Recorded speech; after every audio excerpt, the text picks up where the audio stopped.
स्वस्थ हूँ, मैं प्रसन्न हूँ, मैं दिव्य हूँ, मैं पूर्ण आनंद हूँ,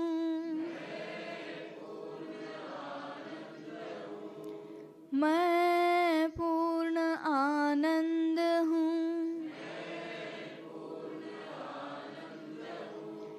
मैं पूर्ण आनंद हूँ।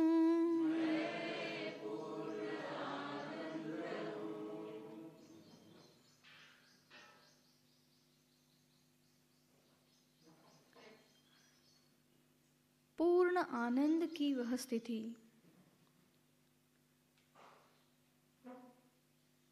जिसे हम बाहर खोज रहे थे,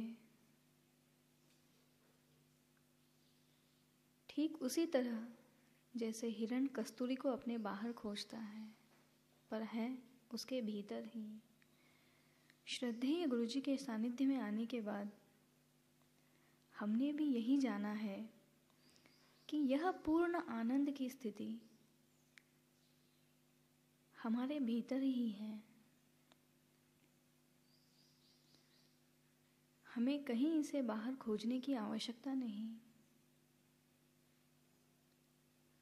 बस भीतर रही स्थिति पर से जो धूल हमने चढ़ा रखी है, जो झूठ की अज्ञान की परतें हमने चढ़ा रखी हैं, उसे हमने हटाना है। और प्रायः यह देखा गया है कि केवल इन एफर्मेशंस के द्वारा भी कई लोगों ने अपनी कई दुविधाएं दूर की हैं। बस आवश्यकता है तो सिर्फ इन एफर्मेशंस को भाव के साथ, पूर्ण भाव के साथ करने की। जब हम कह रहे हैं कि मैं सुखी हूँ, हमें उस सुख का अनुभव करना है।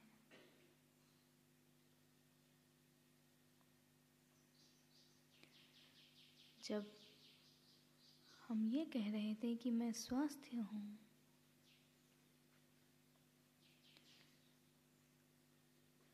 भले ही कोई परेशानी हो, कोई दिक्कत हो, पर हमें यह अनुभव करना है कि मैं स्वस्थ हूँ। कोई आधी व्याधि मुझे सिर से लेकर पैर तक कहीं पर भी छू तक नहीं गई है।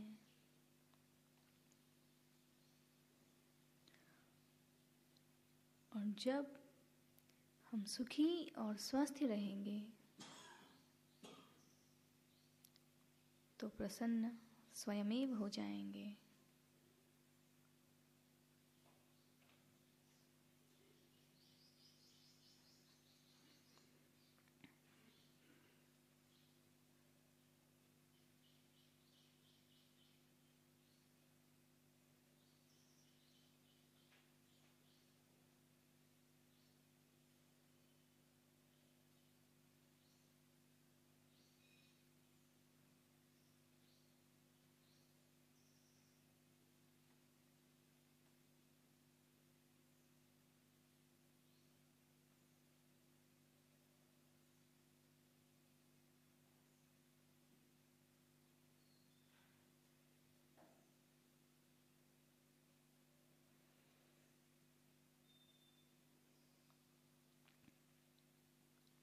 आइए हम थोड़ा सा अनुलोम विलोम प्राणायाम कर लेते हैं।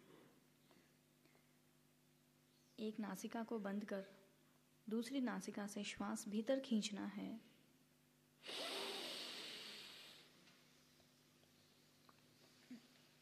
अब जिस नासिका से हमने श्वास ली है उसे बंद करते हुए दूसरी नासिका से हमें श्वास बाहर छोड़ देनी है।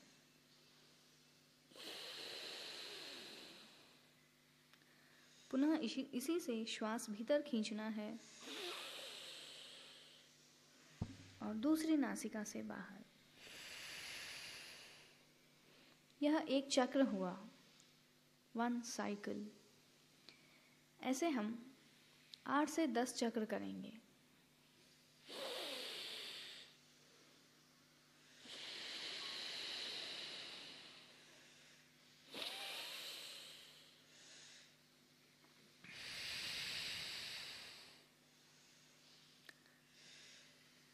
श्वास को जब हम भीतर ले रहे हैं तब इसे पूर्ण रूप से हमारे फेफड़ों में भरकर इतना भरना है कि वे पूर्ण रूप से फूल जाएं। और जब हम श्वास बाहर छोड़ेंगे तब फेफड़े पूर्ण रूप से संकुचित हो जाएं।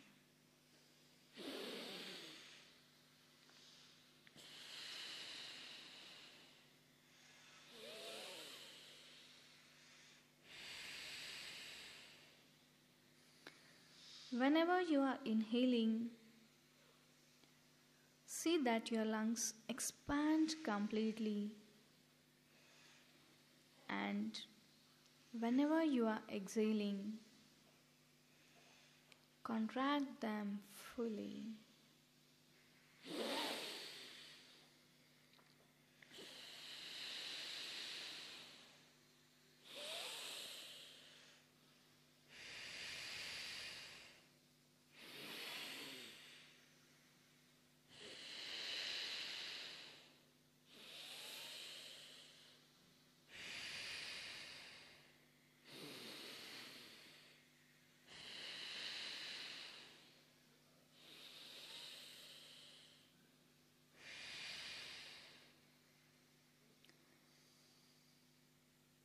आठ से 10 चक्र इस प्राणायाम के करने के बाद अपनी श्वासों को साधारण गति से चलने दें।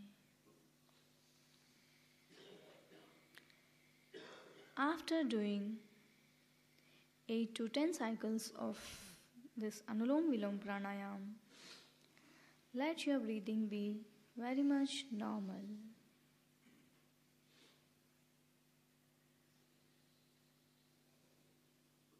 अपना पूरा ध्यान अपनी नासिका के अग्रभाग पर,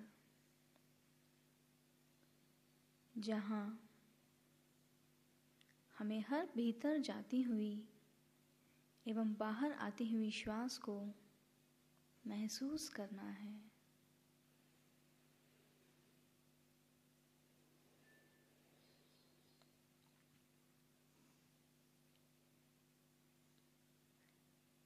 शरीर के भीतर जाती हुई हर श्वास एक सकारात्मक ऊर्जा का संचार आपके भीतर कर रही हैं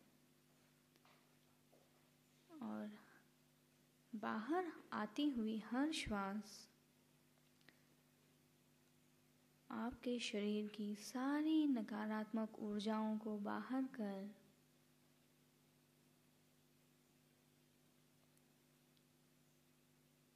शरीर को स्फूर्तिदायक बना रही है।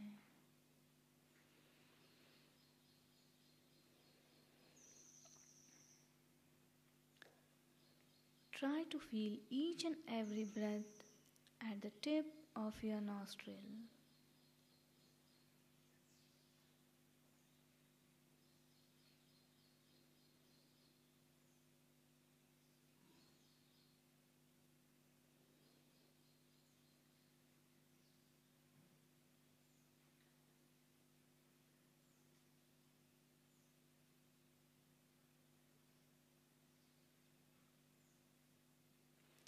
Each and every breath which you are inhaling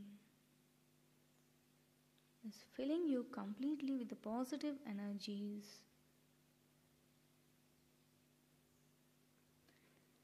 And each and every breath which you are exhaling is draining out all the negative energies of your body.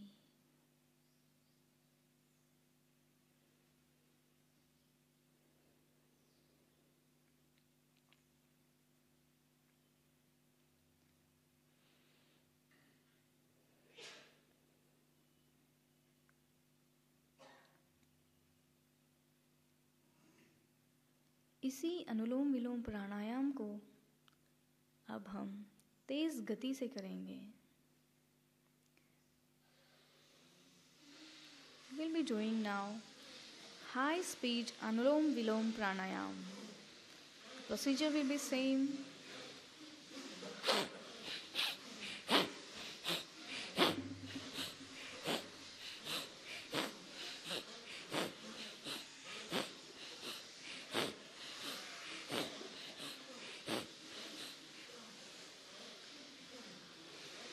You have to inhale the breath with the force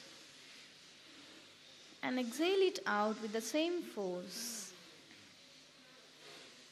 आपको तेज गति से श्वास अपने भीतर खींचना है और उसी गति से उसे पुनः बाहर छोड़ देना है।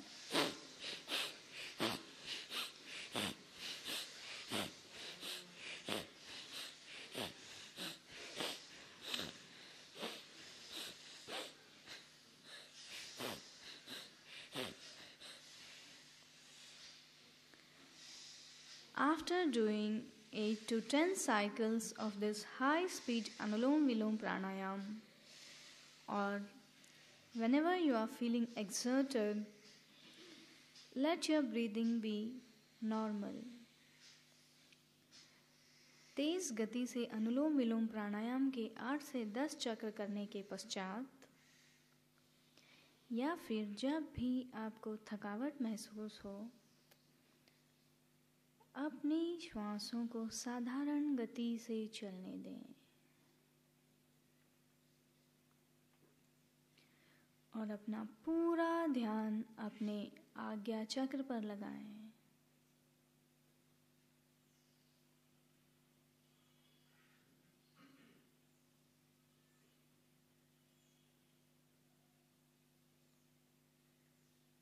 Concentrate on your Agnya chakra.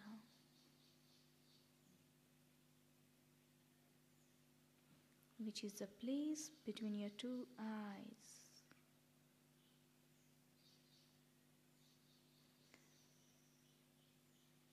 अपने आज्ञा चक्र पर एक स्पंदन का अनुभव करें और उसका आनंद लें।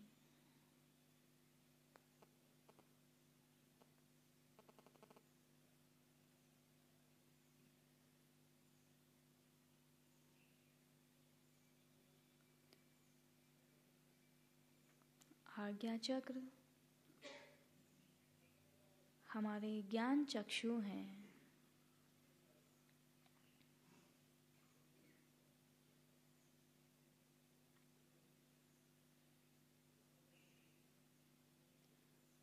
अपने आज्ञा चक्र के साथ साथ अपने मुखमंडल पर भी स्पंदन का अनुभव करें और उसका आनंद लें।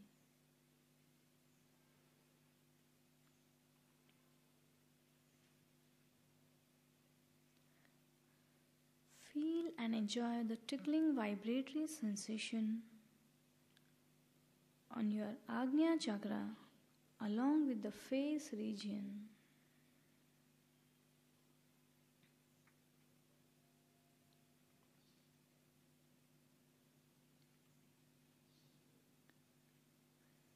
अनुभव करें कि आपका चेहरा एक दिव्य तेज से चमक रहा है।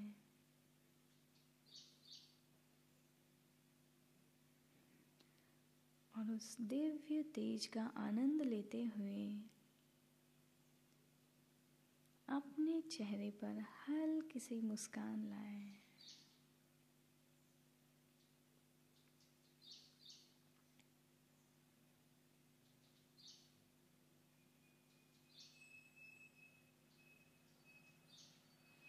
देखिए, आपकी हल्की सी मुस्कान से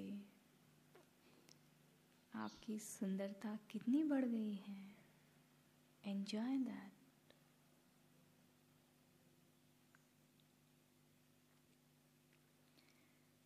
अपने आज्ञा चक्र और मुखमंडल पर स्पंदन का अनुभव करते रहें।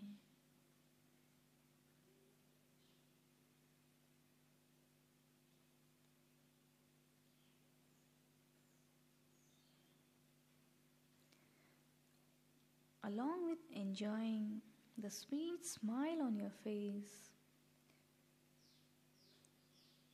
feel continuously the tickling vibratory sensation on your Ajna chakra and face region too.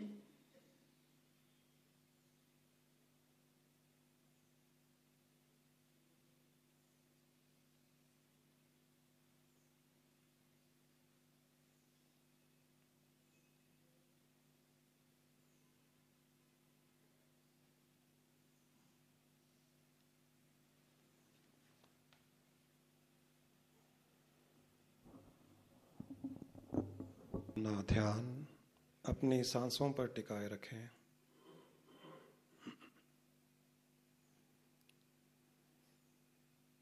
नासिका के अग्रभाग पर अपनी सांसों को अंदर जाता हुआ और बाहर आता हुआ देखते रहें।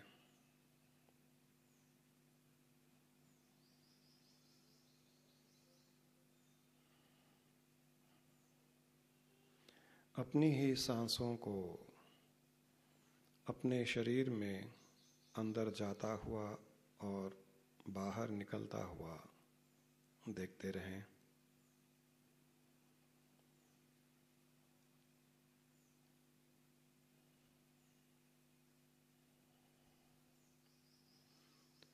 यह भी देखें कि सांस कहाँ से आ रही है, कहाँ से अंदर जा रही है, कहाँ तक अंदर जाती हुई फिर किस प्रकार बाहर निकल रही है। बाहर निकलने के पश्चात कहाँ पर लीन हो जाती है, किस चीज में जाकर वो लीन हो जाती है। ध्यान दें आपकी सांसें कहाँ से आ रही है, कहाँ से आपके शरीर में प्रवेश कर रही है, कहाँ तक शरीर के अंदर जा रही है और किस प्रकार शरीर से बाहर निकलकर किस चीज में लीन हो रही है।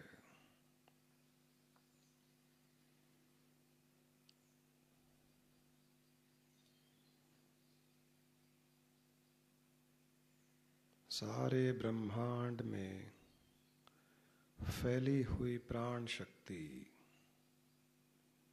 निराकार सर्वशक्तिमान प्राण शक्ति जो आपके चारों ओर स्थित है, सांसों के द्वारा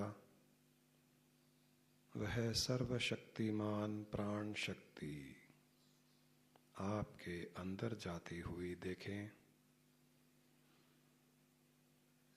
अंदर जाकर सारे शरीर में उसे फैलता हुआ देखें और फिर शरीर से बाहर निकलकर उसी सर्वव्यापक प्राण तत्व में उसे लीन होता हुआ देखें।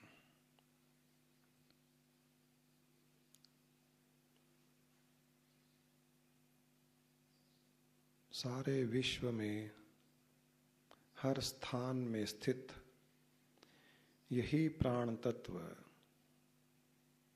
सृष्टि को उत्पत्ति का कारण है, सृष्टि को चलाने वाला है, हमारे जीवन की रक्षा करने वाला है, हमें स्वास्थ्य देने वाला है। इसी प्राण तत्व को सांस लेने के समय इस सर्वव्यापकता से सूक्ष्म रूप से आपके अंदर जाता हुआ देखें। शरीर में फैलकर सारे शरीर की शुद्धि करते हुए मन इंद्रियों बुद्धि की शुद्धि करते हुए उसे बाहर निकलता हुआ देखें।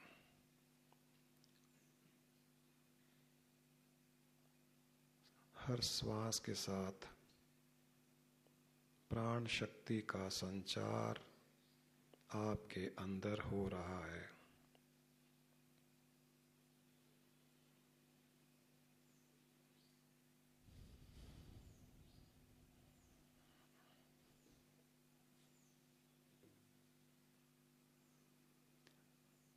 हर श्वास के साथ एक शक्तिशाली प्राण का संचार होने का अनुभव करें। नई ऊर्जा का अनुभव करें। Every breath of yours is full of cosmic energy.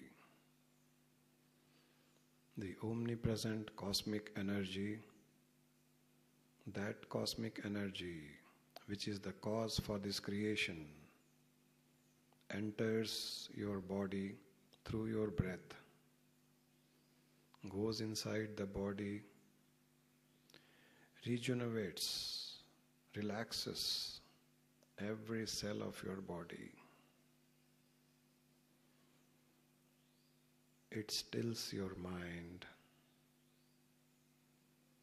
It purifies your senses. Every cell of your body is rejuvenating, getting recharged, re-energized.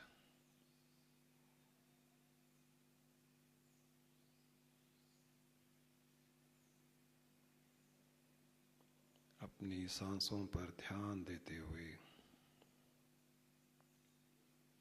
इस एनर्जी का, इस कॉस्मिक एनर्जी का संचार अपने पूरे शरीर में होता हुआ देखें।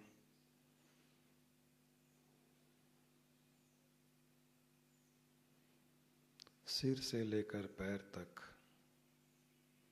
इसकी शक्ति का अनुभव करें।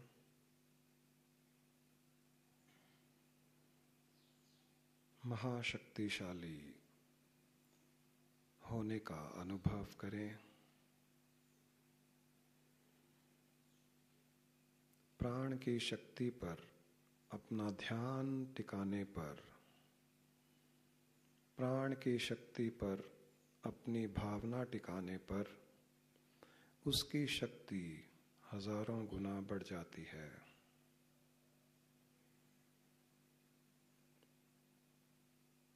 प्राण पर भक्ति करने पर, इस प्राण शक्ति पर श्रद्धा और विश्वास करने पर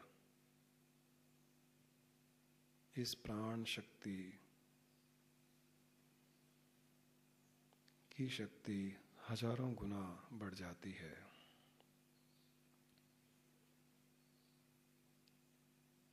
ध्यान दें, सांसों के द्वारा, सांसों के साथ सूक्ष्म रूप से छुपी हुई इस प्राण शक्ति को अपने अंदर जाता हुआ।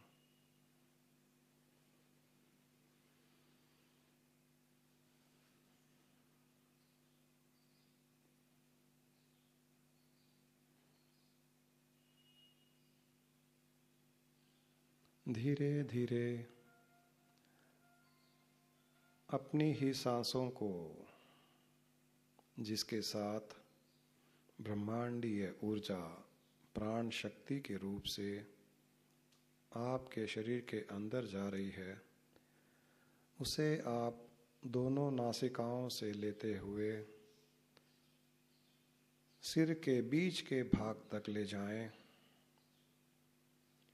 जो सांस अंदर जा रही है उसे ऊपर की ओर ले जाते हुए सिर के बीच के भाग तक ले जाएं और वहीं से उसे वापस धीरे धीरे निकाल दें। अपनी सांसों पर ध्यान देते हुए, अपनी सांसों को अंदर ले जाते हुए दोनों नासिकाओं से अंदर ले जाते हुए ऊपर की ओर उठाते हुए सिर के मध्य भाग में, सिर के बीच के भाग में ले जाएं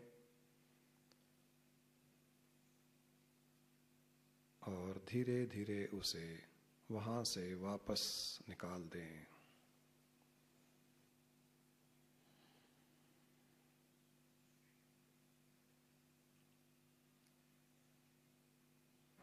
हर एक सांस पर ध्यान देते हुए अपना सारा ध्यान अपनी ही सांसों पर टिकाए रखें। इस सांस के साथ जो प्राण शक्ति आपके शरीर में जा रही है, उस पर पूरी श्रद्धा, भावना, भक्ति और समर्पण रखते हुए उसे अपने सिर के मध्य भाग में ले जाएं। जिस शक्ति के द्वारा सारी सृष्टि की उत्पत्ति हो रही है, वही शक्ति प्राण रूप से शरीर के अंदर जाती हुई सिर के बीच के भाग में, ब्रह्मरंध्र में, जहां पर ब्रह्म का स्थान है, वहां पर ले जाएं। प्राण को ब्रह्म में लीन करते हुए, प्राणों का ब्रह्म के साथ योग करते हुए, अपने ही प्राणों को ब्रह्मरंध्र, सिर के बीच के भाग तक ले जाते हुए, प्राणों से ब्रह्म का अभिषेक करते हुए उसे वापस धीरे धीरे बाहर आने दें। एक दिव्य अभिषेक प्राणों के द्वारा उस परब्रह्म परमात्मा का, जो शून्य रूप से आपके ब्रह्मरंध्र में स्थित है, सिर के बीच के भाग में शून्यता है। सिर के ऊपर के हिस्से में, बीच के भाग में पूर्ण शून्यता। There is complete void. There is vacuum. Nothing is there. वहां कुछ नहीं है।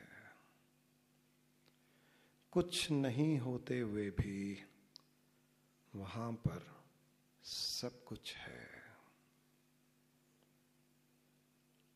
सिर के ऊपर के हिस्से में, बीच के स्थान में शून्य है, कुछ नहीं है और सब कुछ है। कुछ न होते हुए भी उसमें सारी सृष्टि को उत्पत्ति करने की शक्ति है। उस शून्य में सारी सृष्टि की उत्पत्ति की शक्ति, उसका संचालन करने की शक्ति और महाप्रलय के समय उसी शून्य में सारी सृष्टि विलीन हो जाती है।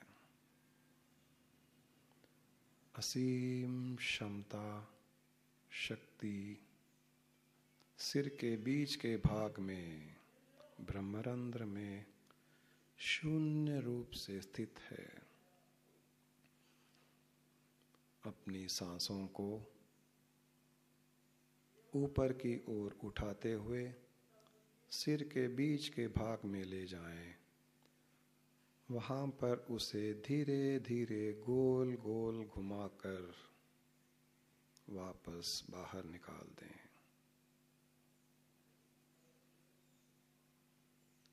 अपने प्राणों को जो आप बाहर स्थित सर्वव्यापक रूप से है उसे ही नासिकाओं के द्वारा अंदर ले जाकर सांसों के द्वारा प्राण शक्ति को अंदर ले जाकर सिर के ऊपर बीच के भाग में ले जाएं। थोड़ी सी देर सांस को वहाँ रोककर प्राणों को सिर के बीच के भाग में धीरे धीरे गोल गोल गोल गोल घुमाते जाएं। सांस को अंदर लेकर थोड़ी सी देर रोककर सिर के बीच के भाग में उसे गोल गोल घुमाते जाएं। सारा का सारा ध्यान ब्रह्मरंध्र पर, वहाँ पर सांसों को घूमता हुआ देखें और फिर धीरे धीरे उसे बाहर निकलने दें। बाहर निकलने के पश्चात भी अपना ध्यान ब्रह्मरंध्र पर टिकाते हुए वहाँ पर हल्का सा स्पंदन होने का अनुभव करें।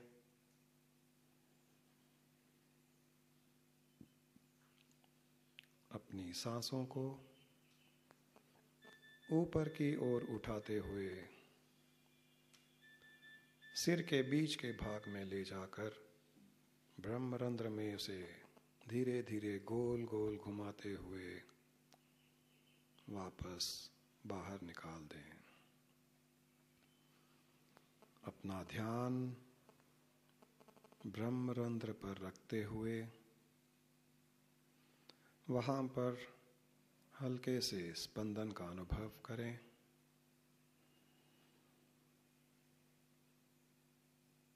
गोल गोल चक्र के समान वहाँ पर प्राणों को घूमता हुआ देखें।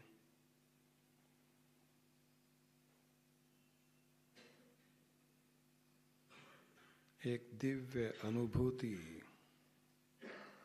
सिर के ऊपर के हिस्से में बीच के भाग में हल्के से प्राणों को गोल गोल घूमता हुआ अनुभव करें।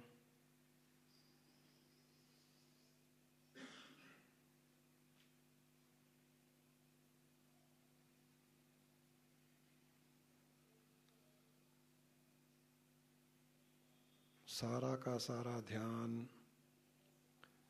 ब्रह्मरंध्र पर, वहाँ पर सुदर्शन चक्र की भांति अपने ही प्राणों को गोल गोल घूमता हुआ देखें।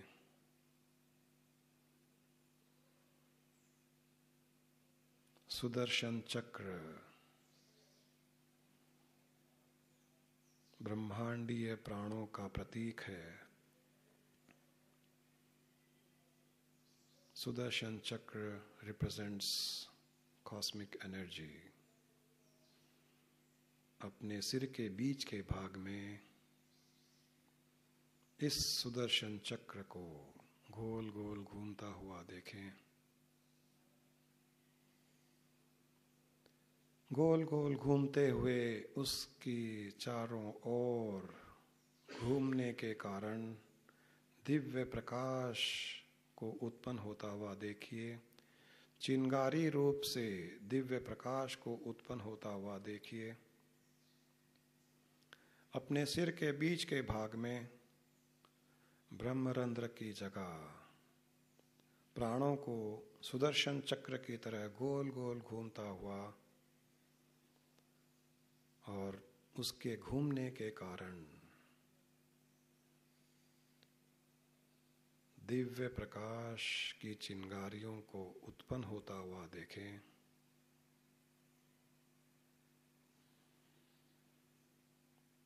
इन्हीं दिव्य प्रकाश की चिंगारियों को ब्रह्मरंध्र से बाहर ऊपर की ओर जाते हुए और कुछ नीचे की ओर शरीर में नीचे की ओर आते हुए देखें।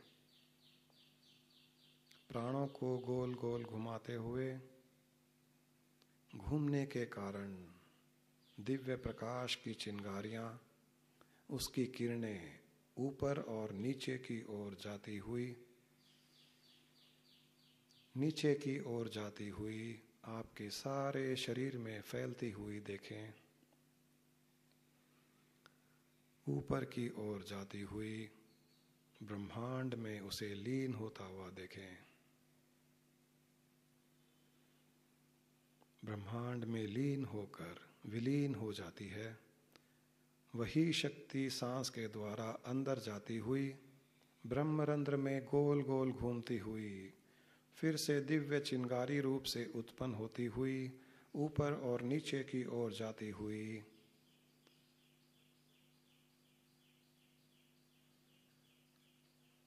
हर स्थान को शुद्ध करती हुई सारे शरीर में इन्हीं दिव्य चिंगारियों को फैला हुआ देखें। शरीर के एक एक कण में इस दिव्य प्रकाश की चिंगारियों को महसूस करें, मानो सारे शरीर में छोटे छोटे छोटे छोटे बल्ब जग रहे हैं। प्राणों से उत्पन्न दिव्य चेतन प्रकाश सारे शरीर में फैलकर छोटे छोटे छोटे सुंदर सफेद रंग के बल्ब के रूप में सारे शरीर को शुद्ध करते हुए सारे शरीर को अपने प्राण की शक्ति देते हुए मन इंद्रिय बुद्धि को सुख का अनुभव करवाते हुए हृदय में हल्की सी गुदगुदी का अनुभव भी करते हुए अपने ही शरीर में इन छोटी छोटी दिव्य प्राण शक्ति की चिंगारियों को चमकता हुआ देखें।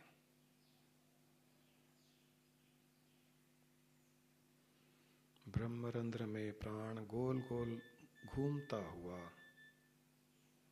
चिंगारियां उत्पन्न करता हुआ चिंगारियां शरीर से बाहर और शरीर के नीचे के हिस्से में फैलती हुई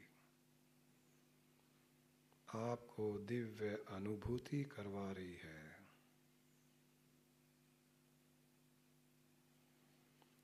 पूर्ण रूप से सुख शांति का अनुभव करें।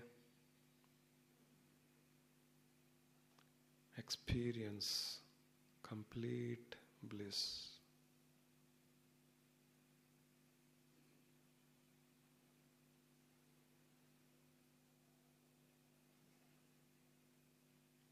निष्फिकर, निर्भय, किसी प्रकार की कोई चिंता फिक्र नहीं। अपने अंदर इस दिव्य शक्ति को जागृत करने के पश्चात ब्रह्मरंध्र में शून्य रूप से स्थित परमात्मा की शक्ति को जागृत करने के पश्चात अपने आप को उस शक्ति के चरणों में समर्पित कर दें। अपने मैं को इस दिव्य शक्ति में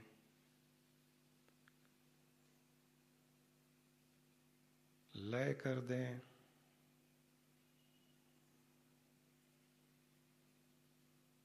अपने अस्तित्व को इस दिव्य शक्ति में लीन कर दें।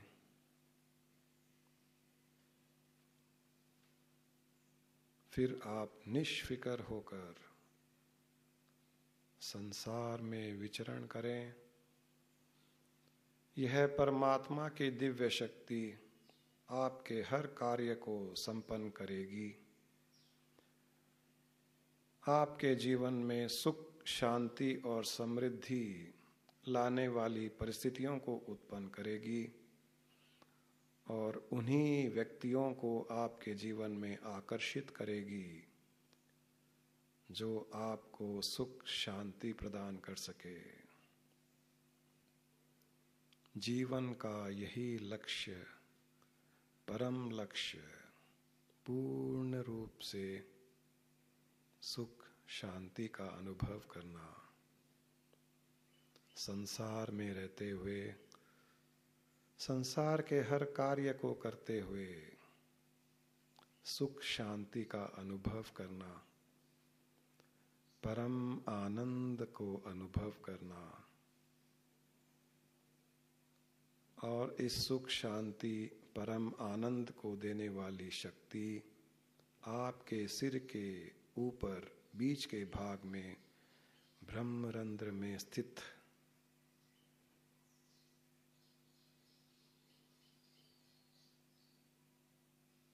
परब्रह्म परमात्मा की सारी शक्ति इसी स्थान में स्थित है।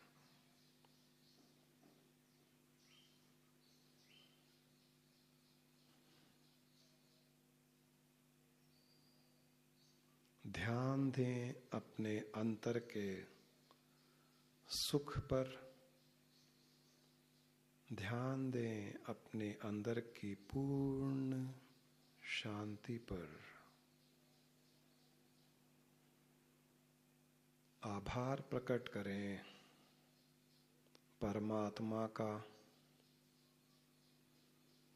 कि हमें यह अनुभव करवाया,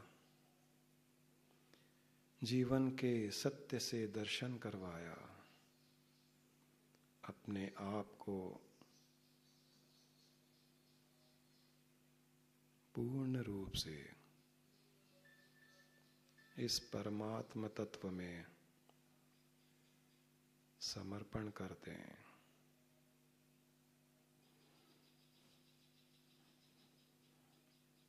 अनुभव करें सृष्टि में आपका कोई अस्तित्व ही नहीं। सूखे पत्ते की तरह हवा में डोलता हुआ आपका शरीर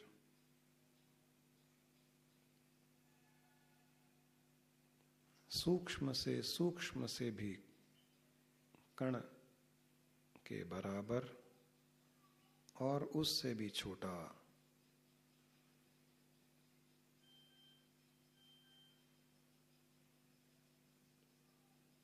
आप न कुछ करने में सक्षम, न करवाने में सक्षम। जो कुछ हम करते हैं यही परमात्म तत्व की शक्ति जो ब्रह्मरंध्र में स्थित है हमसे करवाती है। हर क्षण इस अपने अंदर स्थित परमात्मा की शक्ति को अनुभव करते रहें।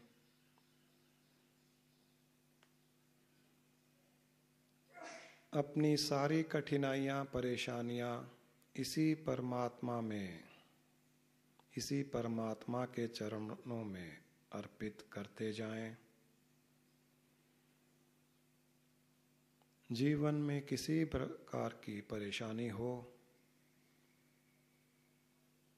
यहाँ पर जाकर, ब्रह्मरंध्र में जाकर उसे अर्पित कर दें और अपनी परेशानियों से छुटकारा पा लें।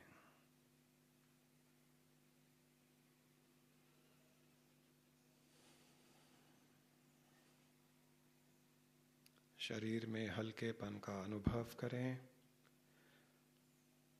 मानो आपके शरीर में कोई वजन ही नहीं।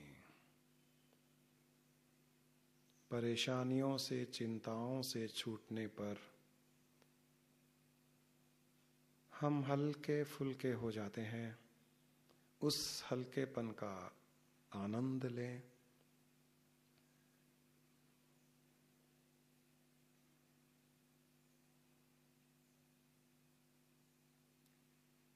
कोई वजन न शरीर में न मन में।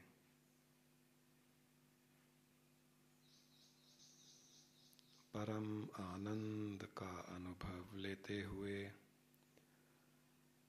अपने अंदर फिर से छुपी हुई उस सुख शांति की अनुभूति पर ध्यान देते हुए पूर्ण रूप से प्रसन्न चित्त होते हुए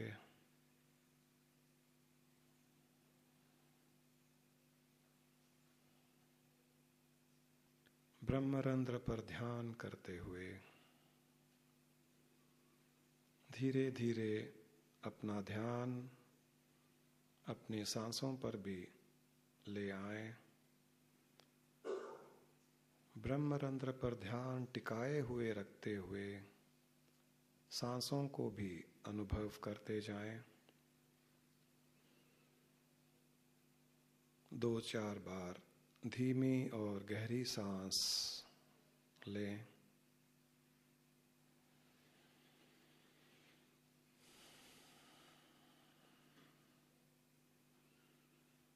धीरे धीरे सांस को अंदर खींचते हुए और उसी सांस को बाहर निकालते हुए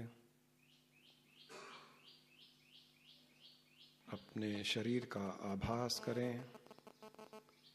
सिर से लेकर पैर तक अपने शरीर का आभास करें।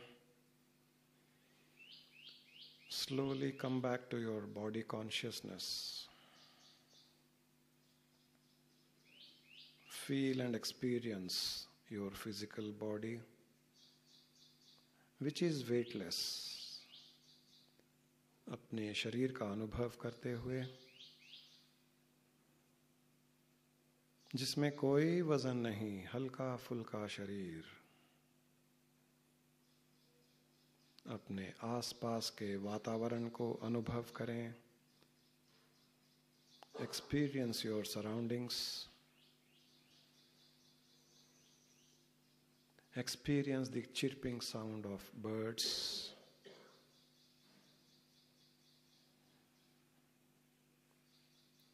चिड़ियों की चहक में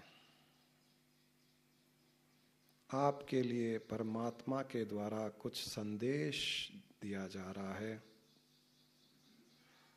आपको शुभ कामनाएं दी जा रही है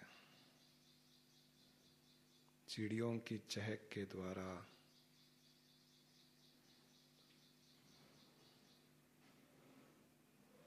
ईश्वर आपको कुछ संदेश दे रहा है, उसका आनंद लेते हुए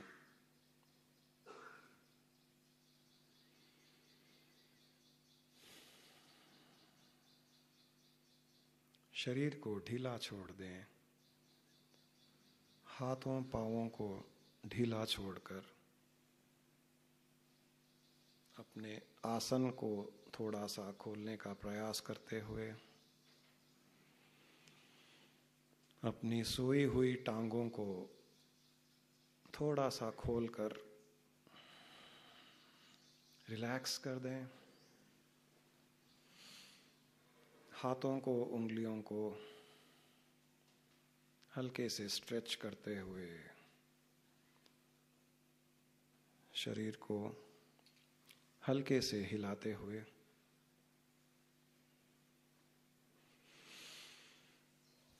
दोनों हथेलियों को आपस में रगड़कर आंखों पर लगा लें। हल्के से आंखों की पुतलियों पर मसाज करते हुए Feel the warmth of your palms on your eyes. Massage lightly your eyelids. लंबी सांस लेकर धीरे से आंखें खोलने का प्रयास करें। एकदम से आंखें न खोलें, धीरे धीरे एक दो झपकी, एक दो बार आंखें खोलकर, और आंखें खोलने की इच्छा न हो तो आंखें बंद रखते हुए रिलैक्स करें।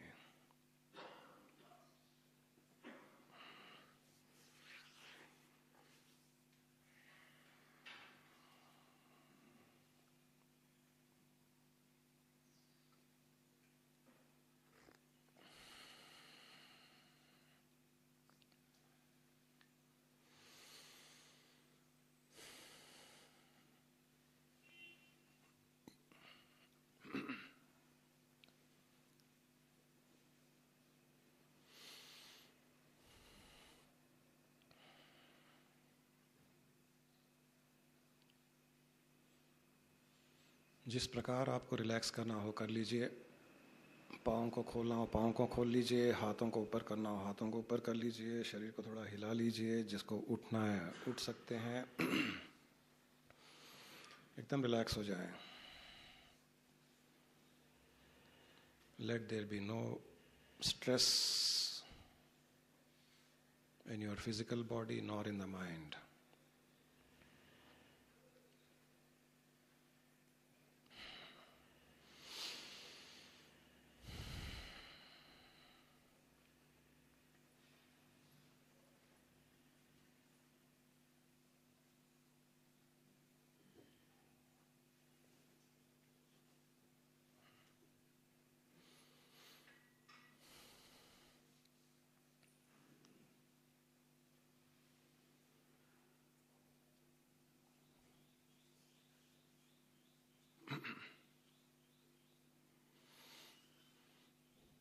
किसी का सिर भारी तो नहीं हुआ? लाइट हो गया?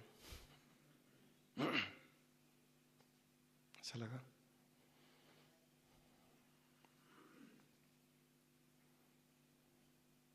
कुछ वाइब्रेटरी सेंसेशन भी फील हो रहा था?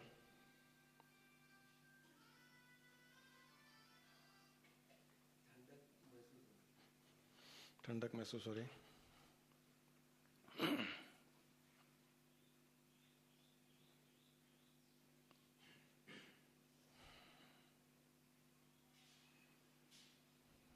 इस प्रोसेस के बारे में किसी को कोई और जानकारी चाहिए, कोई क्लैरिफिकेशन?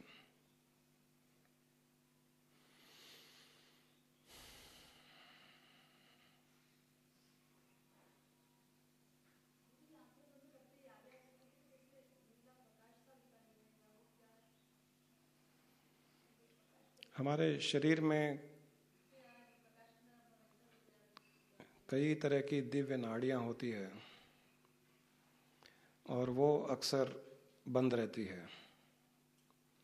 जब जब दिव्य नाड़ियां खुलनी शुरू होती है या उनमें प्राण का संचार शुरू होता है तो आपको कोई ना कोई अनुभव होता है, जैसे कभी प्रकाश दिखना, कभी ठंडक महसूस होना, कभी कोई स्पंदन होना, कभी कोई सुगंध आना, कभी कोई दिव्य दृश्य या किसी भगवान के रूप का दर्शन होना। इस प्रकार से अंदर अनुभव होता है जब ये दिव्य नाड़ियां खुलनी शुरू होती है।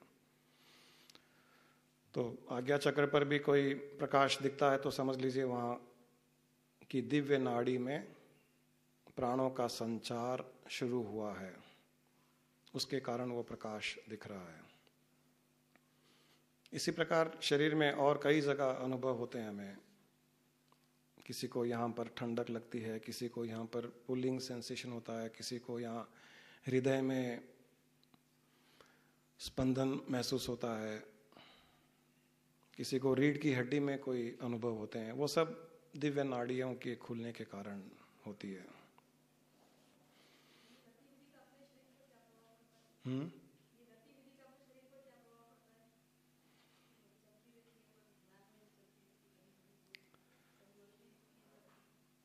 शरीर पर, मन पर, सभी पर आध्यात्मिक प्रभाव पड़ता है। शरीर पर तो स्वास्थ्य के रूप में प्रभाव पड़ता है। कहीं भी कोई भी दिव्य नाड़ी अगर खुल गई तो उसका असर आपके स्वास्थ्य पर अच्छा पड़ता है। कहीं कोई बीमारी है तो उसके ठीक होने के चांस बढ़ जाते हैं, माइंड रिलैक्स हो जाता है, आध्यात्मिक चेतना जागृत हो जाती है। हर तरह से जो भी उसके अच्छे परिणाम होने चाहिए वो सब होने लग जाते हैं। चिंताएं खत्म हो जाती है, नेगेटिविटी कम हो जाती है। कोई भी दिव्य नाड़ी खुल जाए, दिव्य अनुभव हो जाए, वो आपको एक अननोन इनविजिबल स्ट्रेंथ भी देती है।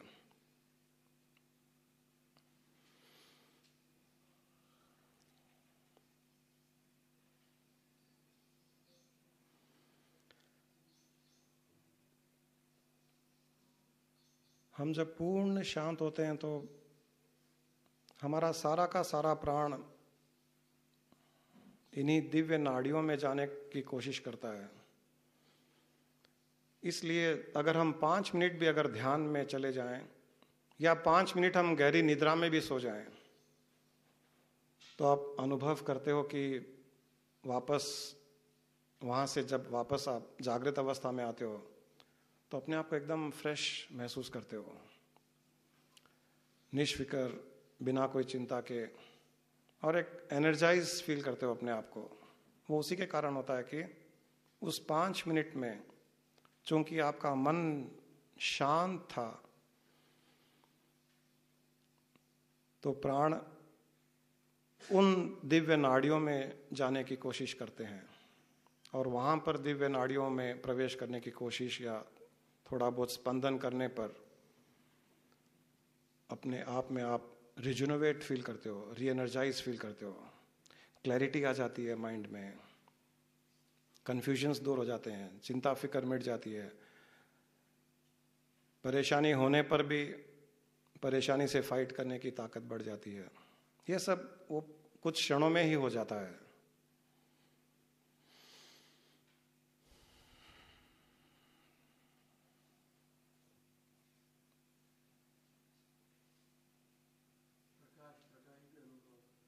हाँ, ये सब उसी के कारण होता है।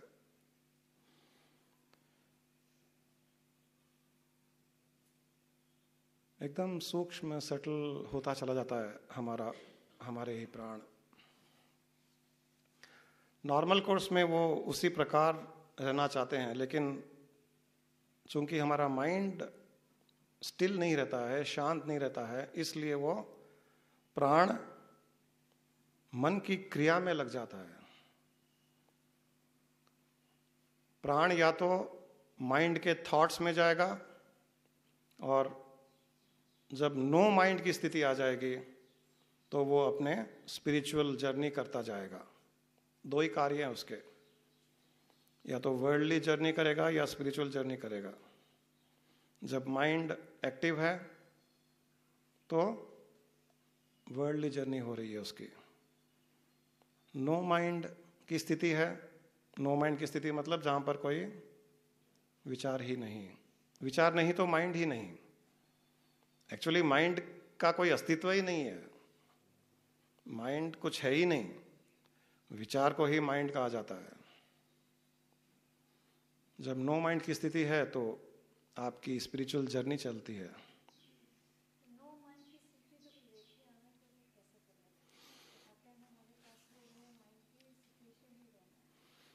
इसी प्रकार ध्यान के द्वारा, ध्यान ही उसका एक रास्ता है प्रैक्टिस के तौर पर। और अच्छा ध्यान जब लगेगा तब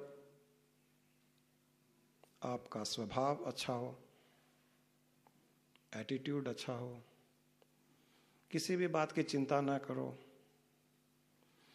कितनी भी बड़ी परेशानी आ जाए चिंता न करते हुए परमात्मा पर उस परेशानी को छोड़कर आप फ्री हो जाओ। इस प्रकार का एटीट्यूड जब बनता चला जाएगा, इच्छाएं, एक्सपेक्टेशंस कम कर दें, तब आपका ध्यान लगने लगेगा, तब नो माइंड की स्थिति आती चली जाएगी। क्योंकि कोई ऐसे सब्जेक्ट्स ही नहीं बचेंगे जहां पर आपको माइंड लगाने की आवश्यकता पड़े। तब धीरे धीरे धीरे आंख बंद करने के बाद या खुली रखते हुए भी आप नो माइंड की स्थिति को एंजॉय कर सकते हो। माइंड और आत्मा में काफी फर्क है। आत्मा प्योर कॉन्शियसनेस है, चेतना है। जैसे इलेक्ट्रिसिटी है, आत्मा है, टीवी आपका माइंड है। उसको ऑन करो, कुछ ना कुछ चलता रहता है, शांत नहीं रहता वो। इलेक्ट्रिसिटी उस टीवी को पावर दे रही है, उसके एट्रीब्यूट कुछ नहीं है। टीवी में जो अच्छा बुरा आ रहा है, मर्डर हो गई, बॉम्ब ब्लास्ट हो गए, रिलायंस का 20,000 करोड़ का प्रॉफिट हो गया, किसी की डेथ हो गई, कहीं कोई पैदा हो गया, टीवी, उस इलेक्ट्रिसिटी को कोई मतलब नहीं, उसकी कोई भावना नहीं, न वो सुखी होता है न दुखी होता है कि नहीं? उस प्रकार आपके जीवन में कुछ भी होता है, उस आत्मा को कोई मतलब नहीं, वो हर समय आनंद में है। मन, माइंड, उसमें सुख दुख, अच्छा बुरा ढूंढ लेता है। ये फर्क है आत्मा का और मन का। नहीं, वो व्यवहारिक तौर पे ऐसे कहते कहते लोग अज्ञानता में चले गए कि उसकी आत्मा दुखी हो गई, उसकी आत्मा को सुख मिले, दिव्य आत्मा को शांति मिले, उसकी आध्यात्मिक प्रगति हो। जो मर गया उसकी आत्मा के लिए भी लोग कहते हैं वो तो हर समय ही अपने दिव्यता में स्थित है, उसमें कोई बदलाव नहीं होता, कभी भी नहीं होता। न उसमें कोई गुण है, न कोई उसमें अच्छा बुरा अनुभव करने की शक्ति है, न कोई फीलिंग है, न कोई इमोशंस है, न कोई इग्नोरेंस है, न कोई नॉलेज है, न कोई ईगो है। उसमें आत्मा में कुछ नहीं है। आत्मा प्योर कॉन्शियसनेस, शुद्ध चेतना। उस आत्मा की शक्ति से, उस चेतना से उत्पन्न हुआ शक्तिशाली, जिसमें विचार करने की कैपेसिटी है, क्षमता है, वो मन है। तो मन उत्पन्न हुआ उस आत्मा की चेतना की शक्ति से, आत्मा नहीं है वो। जैसे आप धूप में खड़े हो जाइए, आप खड़े हो सकते हैं, कोई दिक्कत नहीं है, लेकिन उसी धूप में आप एक मैग्नीफाइंग ग्लास ले आइए और उसको किसी कागज पर कंसंट्रेट कीजिए। उसी धूप की किरण उस मैग्नीफाइंग ग्लास के थ्रू जाकर के एक छोटे से पॉइंट में जब कंसंट्रेट हो जाती है तो वो उस कागज को भी जला देती है। हमने बचपन में फिजिक्स में पढ़ा है।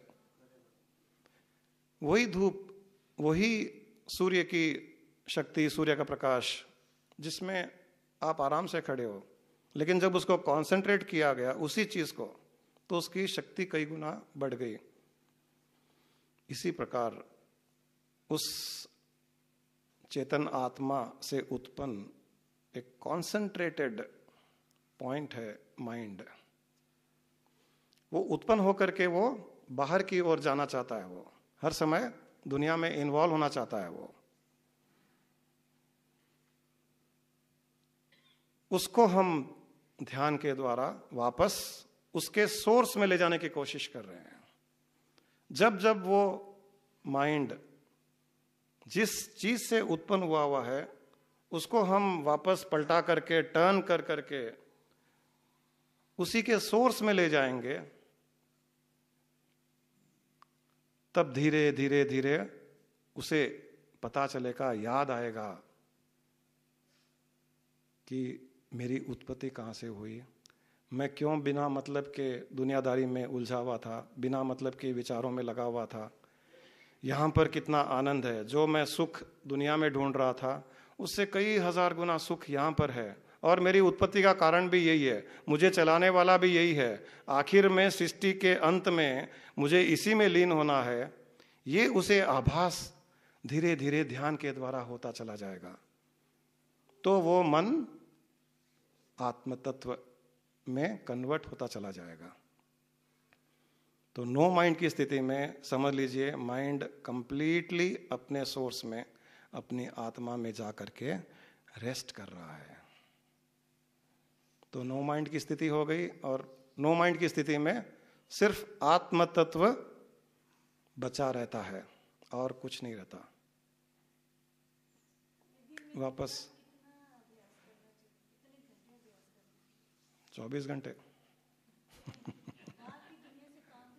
क्या करना है आपको? करोगे बाहर की दुनिया से, हम कर रहे हैं ना, हम चला रहे हैं ना, हमारी पत्नी बैठी है यहाँ पर, बच्चे भी है, बच्चे की शादी भी की है, पूरी गृहस्थी चला रहे हैं।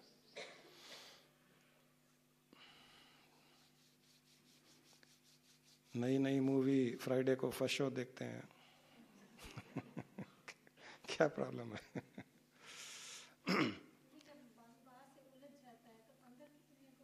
वही है, उसी चिंता में वो उसमें जाना नहीं चाहता, वो उसे डर लगता है कि अगर पूरा मैं उसमें लीन हो गया तो क्या हो जाएगा, हस्बैंड का क्या होगा, खाना कौन खिलाएगा, बच्चों का क्या होगा, शादी कौन करेगा, मेरा क्या होगा, जिंदा रहूंगी मर जाऊंगी। पता नहीं है किसी को कि क्या होता है वहां पर, उस स्थिति में क्या होता है। तो एक अदृश्य रूप से डर रहता है, मन में भय रहता है। उस चिंता में मनुष्य उसका अनुभव नहीं करना चाहता है। वो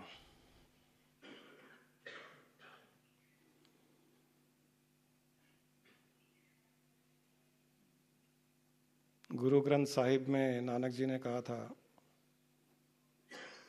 चिंता ताके कीजिए जो अनहोनी हो, ई मार्ग संसार का नानक थिर नहीं कोई।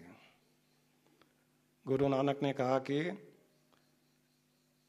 इस संसार में अनहोनी कुछ नहीं होती है, क्योंकि यहां पर कोई भी चीज स्थिर नहीं है। अनहोनी किसे कहते हैं हम?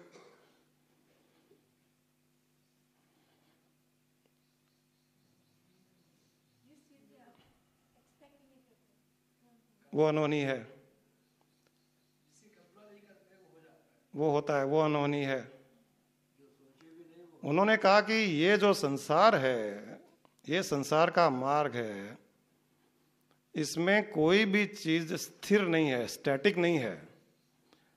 स्टैटिक नहीं है का अर्थ ये है कि हर क्षण यहां पर बदलाव होता है, और हर क्षण इस बदलाव में कहीं कोई मर रहा है, कहीं कोई पैदा हो रहा है, कहीं किसी का फायदा हो रहा है, कहीं किसी का नुकसान हो रहा है, कहीं किसी का एक्सीडेंट हो गया, कहीं कुछ हो गया। कभी आपसे प्यार से आपके पति ने बात की, अगले क्षण गुस्से में कुछ अंट-शंट बक दिया। स्थिर ही नहीं है कुछ।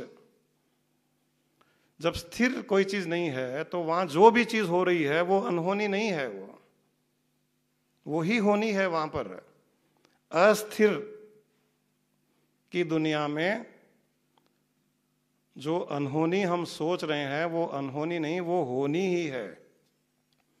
तो इसलिए उन्होंने कहा कि उसमें फिर चिंता करने की आवश्यकता ही नहीं है। ये बदलाव आएगा। स्थिर चीज में परिणाम भी स्थिर होता है, अस्थिर चीज में परिणाम अस्थिर होता है। सिंपल। आत्मा स्थिर है, आत्मा के अलावा बाकी सब अस्थिर है। जब आप स्थिर में एस्टेब्लिश हो जाओगे तब आपकी भावना में कोई बदलाव नहीं आएगा। अस्थिर दुनिया में बदलाव होगा, लेकिन चूंकि आप उस स्थिर आत्म तत्व में स्थित हो, आप उससे इफेक्ट नहीं होगे। ये फर्क पड़ जाता है।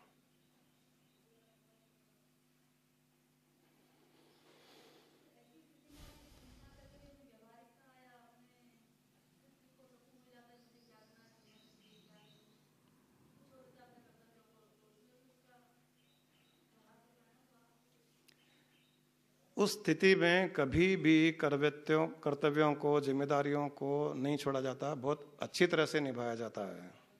इसीलिए भगवान कृष्ण ने गीता में कहा था, योगस्थ है कुरु कर्माणि योग है कर्म कौशलम, कि तू उस आत्मा में स्थित होकर के उसके साथ में योग अपना कर करके उसके साथ एक होकर के तू कर्म कर, फिर देख तेरे कर्मों में कौशलता आ जाएगी।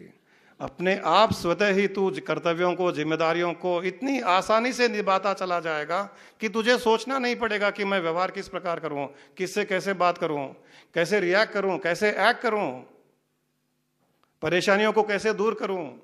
कुछ सोचने की आवश्यकता नहीं है। उसके साथ में योग करके सब कुछ करने की कोशिश कर, फिर हर कार्य स्वतः ही तेरा पूर्ण होता चला जाएगा। ये उसकी शक्ति, ये उसका आनंद। हमें उस पर चूंकि विश्वास नहीं, वो आत्म तत्व की बात कीजिए, परमात्मा की बात कीजिए या भगवान की बात कीजिए, पूर्ण विश्वास चूंकि हमें होता नहीं है, किसी में भी नहीं है। रोज पूजा पाठ भी करेंगे लेकिन विश्वास 0.01% भी नहीं है, क्योंकि आपको पता है वो फोटो ही है। आपको बचपन से सिखाया गया तो उस फोटो की मूर्ति की आपने आरती कर ली, वो भी डर से, नहीं करूंगी तो पता नहीं क्या हो जाएगा। और ये भी विश्वास है कि वो फोटो ही है, पत्थर की मूर्ति है, ये कुछ नहीं कर सकते, करना मुझे ही पड़ेगा। इसीलिए जीवन में परेशानियां लगी हुई है।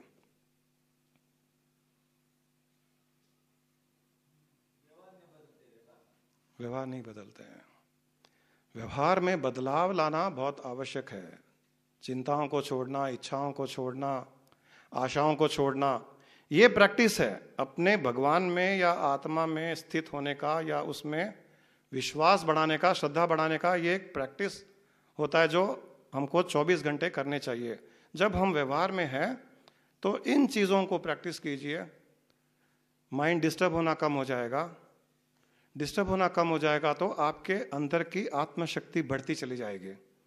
फिर स्वतः ही आपको डायरेक्शन मिलती जाएगी लाइफ में।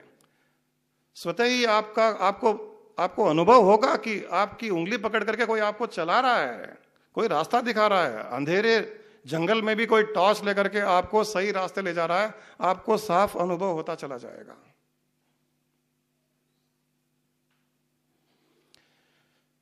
चाह गई चिंता मिटी, मनवा बेपरवाह, जिनको कछु न चाहिए सो साहन के सा। कि जहां चाह मिटी, किसी से चाह करना, किसी से एक्सपेक्टेशन करना या कुछ इच्छाएं करना, वो जैसे ही छूटती है, चिंता उनके साथ जुड़ी हुई, आपके अंदर नहीं है। एक इच्छा के साथ चिंता जुड़ी हुई, एक एक्सपेक्टेशन के साथ में गुस्सा जुड़ा हुआ, नॉन एक्सेप्टेंस के साथ में इरिटेशन जुड़ा हुआ। ये सब उनके साथ जुड़ी हुई चीजें हैं। जैसे ये छूटेगी, अपने आप चिंता, फिक्र, गुस्सा, क्रोध, भय, इरिटेशन, फ्रस्ट्रेशन सब छूटता चला जाएगा ऑटोमेटिकली। और जब वो छूट जाएगा तब आप शहंशाह के शहंशाह हो।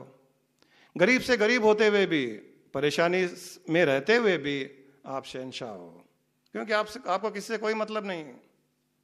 आप मस्त हो, अलग निरंजन हो, आपका कोई कुछ नहीं बिगाड़ सकता। कुछ ऐसे नहीं बिगाड़ सकता क्योंकि आपकी कोई एक्सपेक्टेशन किसी से जुड़ी हुई नहीं, कोई इच्छा नहीं। जो हो गया उसी में खुश, जो मिल गया उसी में प्रसन्न। जीवन में जो होता चला जा रहा है उसको एक्सेप्ट करते जा रहे हैं। इसका यह भी अर्थ नहीं कि हम कुछ प्रयास नहीं करते हैं। एक व्यापारी है, उसको 8-10 घंटे व्यापार करना है, तो 8-10 घंटे व्यापारी बन करके रह सकता है। वो वहां अपना एफर्ट डाल सकता है, लेकिन जैसे ही वहां से वापस आया तो उसको, उस व्यापार को, अपने व्यापारीपन को दुकान के साथ बंद करके आए और वहां से फिर निष्फिकर घर की तरफ आए। घर में एंटर करे तो व्यापारी एंटर न करे, पति एंटर करे या आत्मा एंटर करे या परमात्मा का एक रिप्रेजेंटेटिव जो सुबह परमात्मा के ही एम्प्लॉयमेंट के अंतर्गत उसी के व्यापार को संभालने के लिए जो उसको जिम्मेदारी दी गई वो संभालने के लिए गया था, और वही रिप्रेजेंटेटिव, वही मैनेजर, वही जीएम वापस घर आ गया। अब उसके ऊपर छोड़ दिया, उसकी परेशानी, वो बिजनेस तो उसका है, मेरा तो है नहीं। इस प्रकार अगर व्यवहार रखेगा तो चिंता होगी नहीं उसको। एक साधु था, घूमते घूमते गांव के पास आया, वो रात हो गई थी, ठंड के दिन थे। वो साधु के पास, बेचारे के पास कोई कंबल, गर्म कपड़े थे नहीं, तो नींद आ रही थी, थका हुआ था। ढूंढते ढूंढते, स्थान का ढूंढते ढूंढते राजमहल के पास पहुंच गया।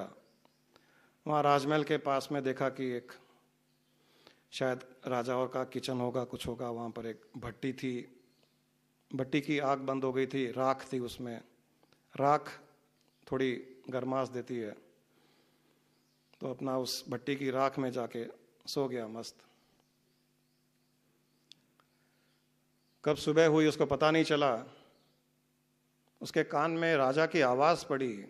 राजा को आदत थी, सुबह सुबह उठता था तो पूछता था रानी को, कैसी रही तुम्हारी रात, रात कैसी बीती। तो राजा अपने रूम से बाहर आया, बालकनी में घूम रहा था, और उसने पूछा कि रात कैसी बीती। साधु के कान में पड़ी वो बात। उसने सोचा उसे कोई पूछ रहा है, राजा के दरबार के पास था तो समझ गया कि राजा की आवाज है। तो उसने कहा थोड़ी आप जैसी, थोड़ी आपसे अच्छी। राजा ने फिर पूछा कि किसने जवाब दिया। उसने सोचा और फिर पूछा कि रात कैसी बीती। इसने फिर कहा थोड़ी आप जैसी, थोड़ी आपसे अच्छी। तो राजा को समझ में नहीं आया कि किसने जवाब दिया। अपने सैनिकों को भेजा कि जाओ उसको पकड़ के लाओ, किसने ये बात कही। मुझ जैसी और मुझसे भी अच्छी, ये किसकी नींद हो सकती है, उसे पकड़ के लाओ। तो साधु को पकड़ के लाए, उसके शरीर पे सारी राख वाख लगी हुई थी। ऐसे ही चला गया वो। राजा के सामने गया तो देखा साधु है, तो प्रणाम किया उसको, साधु को। राजा ने पूछा कि आपने कैसे कहा कि मुझ जैसी रात आपकी बीतती। मैं इतने बड़े शयन कक्ष में, इतना बड़ा बेडरूम मेरा, चांदी हीरे सब जवारा से जड़े हुए पलंग, एकदम सुंदर मस्त मुलायम गद्दा, रजाइयों के अंदर, कंबल के अंदर सोया हुआ, चारों ओर मेरे सैनिक मेरी सुरक्षा के लिए। इतनी सुख सुविधा में मैं सोया और तुम उस भट्टी की राख में सो रहे थे। मुझ जैसी नींद तुम्हारी कैसे हो सकती है। तो उसने कहा राजा, जब आपको नींद आ गई थी और जब मुझे नींद आ गई थी, तब न मुझे पता था कि मैं भट्टी में सो रहा हूं और न आपको पता था कि आप राजमहल में अपने शयन कक्ष में सो रहे हो। तो दोनों की स्थिति बराबर थी। क्या फर्क हुआ? जब आपको पता ही नहीं था कि आप कहां सो रहे हो, आप राजा हो, और मुझे पता नहीं कि मैं साधु हूं और भट्टी की राख में सो रहा हूं, हम दोनों की नींद बराबर थी। राजा की बात, उसकी बात, साधु की बात राजा के मन को छू गई। बोला बात सही है। मुझे ये बताइए कि आपने कहा कि कुछ आप जैसी नींद और कुछ आपसे अच्छी भी, तो आपसे अच्छी, मेरे से अच्छी नींद आपकी कैसे हो गई? ये तो बराबर की बात हो गई, चलिए मैं मानता हूं, मुझसे अच्छी कैसे हो गई? तो साधु ने कहा कि जब आप सुबह उठते हो तो उठते ही आपके मन में चिंताएं घेर लेती है कि आज क्या करना है, आज ये करना है, आज उसको दंड देना है, पास वाले दुश्मन के मन में क्या चल रहा होगा, उसके सैनिक आगे आए होंगे, कर जमा करवाना है, ये करना है, वो करना है, राज्य के बारे में सारी की सारी चिंताएं आपके मन को घेर लेती है। मुझे कोई चिंता नहीं। मैं जैसे रात में सोया वैसे ही सुबह उठता हूं, मुझे कोई फिक्र चिंता नहीं, क्योंकि मैंने मेरा सर्वस्व ईश्वर को समर्पित कर दिया है, उसके ऊपर छोड़ दिया है। तो मुझे 2 टाइम की रोटी की भी चिंता नहीं है, मुझे उस पर विश्वास है, और जिस पर विश्वास है उसने दे दिया तो मैंने खा लिया, न दिया तो ठीक है, मुझे पता था उसको देना नहीं था। अब मैं कितना भी प्रयास कर लूं, अगर उसको देना नहीं है तो नहीं देगा वो। मैं छीन करके भी खाऊंगा तो मुझसे कोई ना कोई वापस छीन लेगा। जैसे कभी हमें नुकसान लग जाता है, हम कोसते रहते हैं अपने आप को, अपने डिसीजंस को, ऐसे किया वैसे किया, ये नहीं सोचते कि वो नहीं था हमारा, जाना था, चला गया। इस प्रकार से व्यवहार में जब हम बदलाव लाएंगे तो धीरे धीरे धीरे चिंता मुक्त होते चले जाएंगे। और मनुष्य को कोई भी, जो आप हैं, जो शरीर है, जो सुंदर शरीर है, या जो धनवान है, जो पैसे वाला है, बड़ी गाड़ी में आता जाता होगा, लोग उसको कभी भी याद नहीं करेंगे, या तो अभी या जाने के पश्चात भी। परंतु जो अच्छी बातें बोल करके गया, जिसका अच्छा व्यवहार रहा, जिसकी वाणी में मधुरता थी, उसको फिर भी लोग याद करेंगे। मुझे वो गाना याद आ जाता है, गाओ, आवाज अच्छी नहीं है मेरी।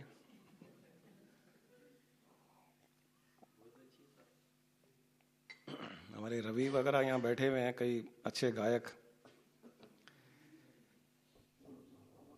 एक दिन बिक जाएगा माटी के मूल, जग में रह जाएंगे प्यारे तेरे बोल, ला ला ला ला ला।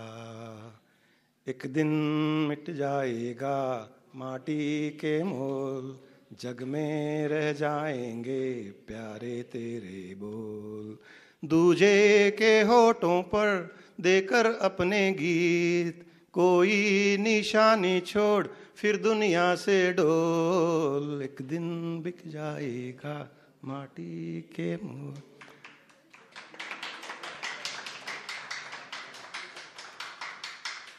माफी चाहता हूँ, कर्कश आवाज में सुनाई आपको, लेकिन पूरा गाना सुनाता हूँ, सुनेंगे?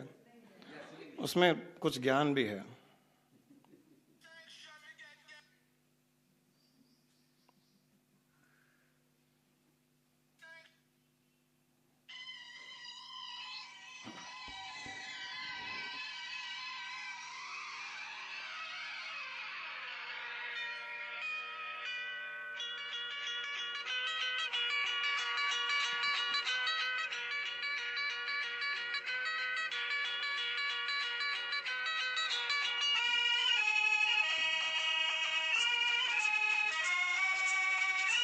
किसी को मस्ती में डांस करने की इच्छा हो तो कर सकता है। एक दिन बिक जाएगा माटी के मोल, जग में रह जाएंगे प्यारे तेरे बोल। एक दिन बिक जाएगा माटी के मोल, जग में रह जाएंगे प्यारे तेरे बोल। तुझे के होठों को देकर अपने गीत, कोई निशानी छोड़ फिर दुनिया से ढोल। एक दिन बिक जाएगा माटी के मोल, जग में रह जाएंगे प्यारे तेरी बोल। दूजे के होठों को देकर के बोल, फिर दुनिया से डोल। अर्थ, जैसे भगवान कृष्ण ने अपने गीत हर एक होठों को दे करके चले गए, हर एक होठों पर उनके गीत बोले जाते हैं, तो हम भगवान कृष्ण को उसके लिए याद करते हैं। इस प्रकार कि तेरे बोल ऐसे हों, हर एक के होठ को इस प्रकार के बोल देकर जा कि लोग आज नहीं 1000 साल के बाद भी याद करें कि उसने ऐसा कहा था। उसने कहा था कोई परेशानी हो चिंता मत करो, दूर हो जाएगी। उसने कहा था हर समय मैं मेरी बात नहीं कर रहा हूँ हर कोई को उस प्रकार के बोल बोलने चाहिए कि आपकी बोली दूसरे लोग बोलें। जब आपकी बोली दूसरे लोग बोलेंगे तब आपको लोग याद करेंगे। उसके बाद तुझे दुनिया से डोलना है तो डोल, उसके पहले मत डोलना। अभी किसी का जाने का टाइम नहीं है।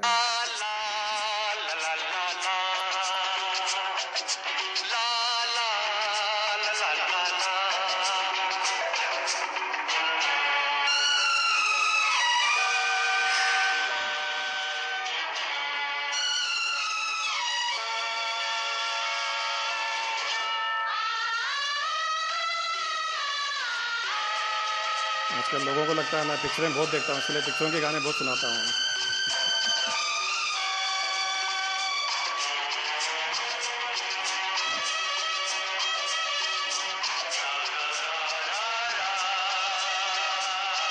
इसके शब्दों पर ध्यान दीजिए।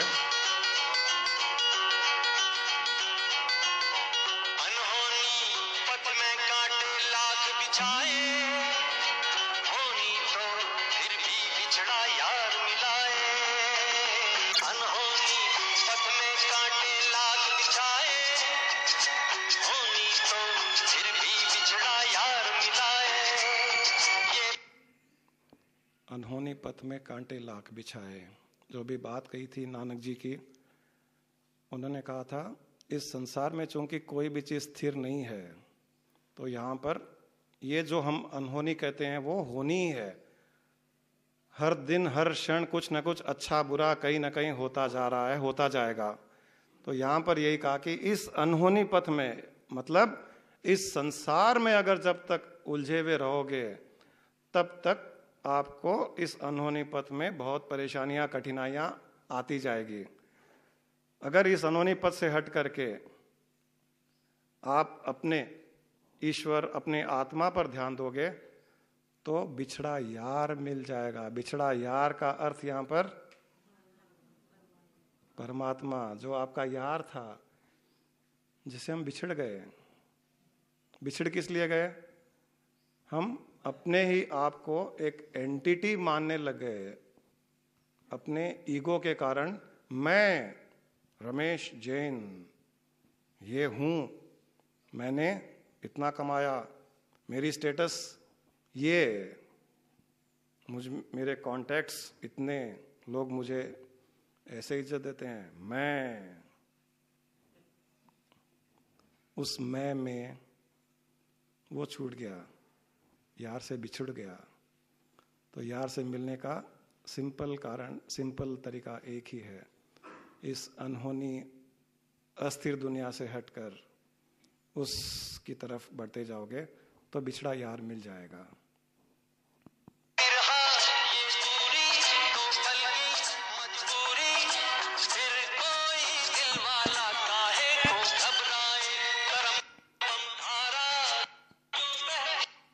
ये दो पल की दूरी, दो पल का बिछुड़ना, ये इनके लिए आप जो बोल रहे थे कि थोड़ा डर रहता है कि उसमें स्थित हो जाएंगे तो फिर क्या होगा परिवार का, संसार का, इससे घबराने की कोई आवश्यकता नहीं। ये अगर बिछड़ेगा भी, दो पल के लिए बिछड़ेगा, आपका ध्यान हट भी जाएगा। अगर परिवार से, धन दौलत से या सांसारिक कार्यों से डरने की आवश्यकता नहीं है।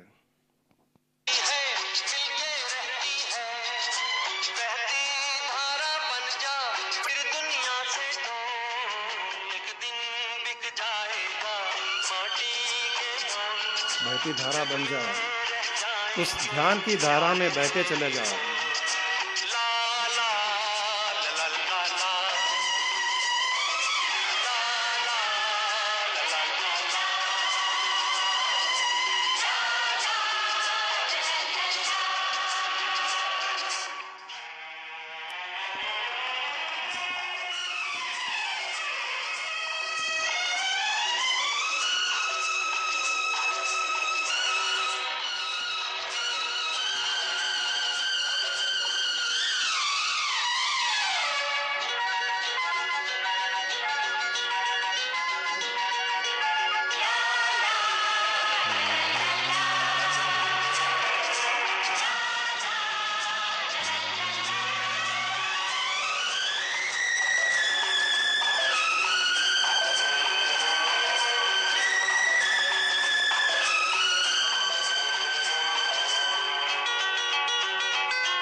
पीछे बैठी सांवल गोरी, थाम के तेरे मेरे मन की डोरी। पर्दे के पीछे बैठी सांवल गोरी, थाम के तेरे मरे मन की डोरी। कौन है ये?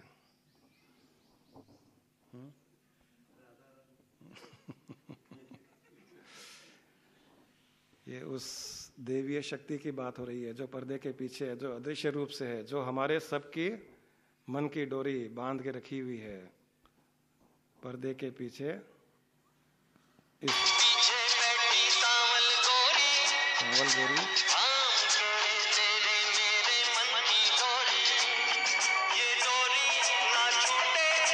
इससे डोरी ना छूटे।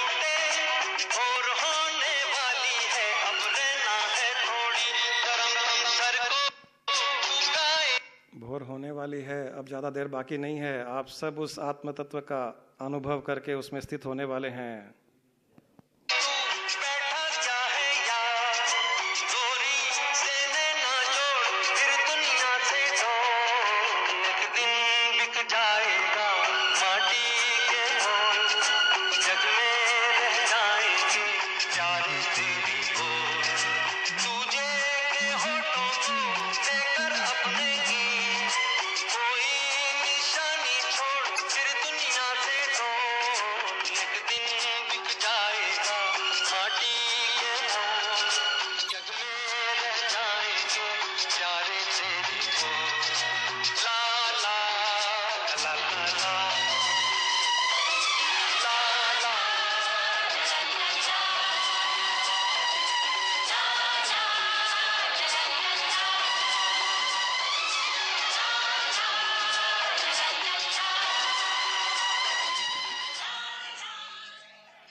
तो ये सब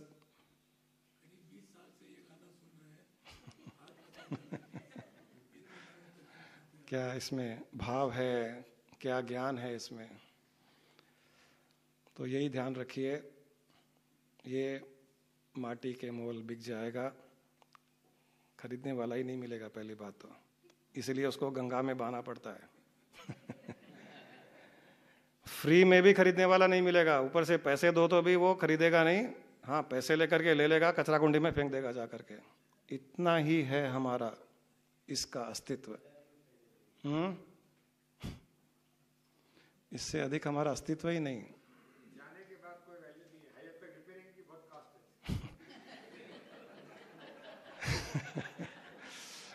है। ये सच है, रिपेयरिंग कॉस्ट है, लेकिन वैल्यू तो है जब भी नहीं है। हम जिंदा रहने के लिए सोच लेते हैं कि वैल्यू है, नहीं तो जिंदा नहीं रह सकते।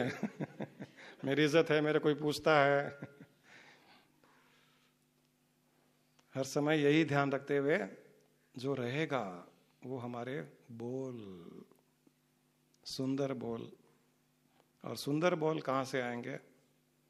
जब आप अंतर में सुंदर स्थिति को प्राप्त करोगे, सुख शांति की स्थिति को प्राप्त करोगे, तो अंदर से ऑटोमेटिकली मीठे बोल आएंगे। योगस्थ है कुरु कर्माणि योगे कर्म कौशलम। उसके साथ योग हो जाएगा, अपने आप बिंदास मस्त मस्ती में रहोगे। कोई चिंता फिक्र नहीं होगी। कोई कुछ बोले, कोई क्रिटिसाइज करे, कोई डांटे थप्पड़ मार दे तो भी खुश। और उस मारने वाले को, क्रिटिसाइज करने वालों को भी जब आप कुछ बोलोगे तो आपके बोल उसके लिए मीठे होंगे, क्योंकि आपकी इच्छा हर समय यही रहेगी कि हर सोल को, हर जीव को किसी न किसी रूप से सुख देना है। मुझे दुख देने वाले को भी मुझे सुख देना है। ये हो जाएगा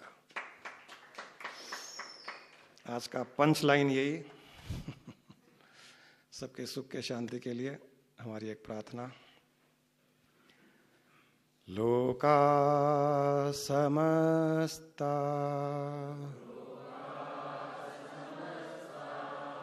सुखिनो भवन्तु।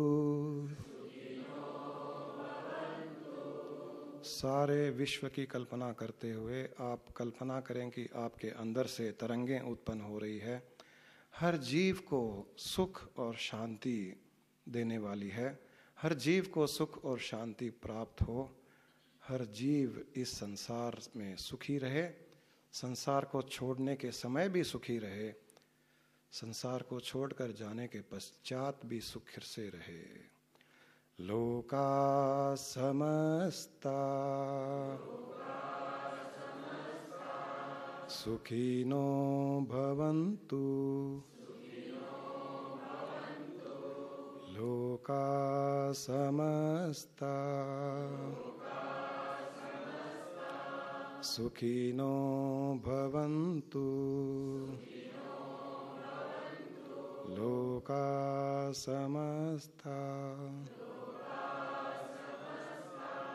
सुखिनो भवन्तु।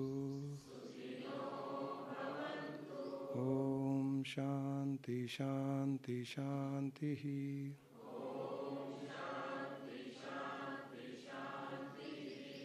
ओम शांति शांति शांति।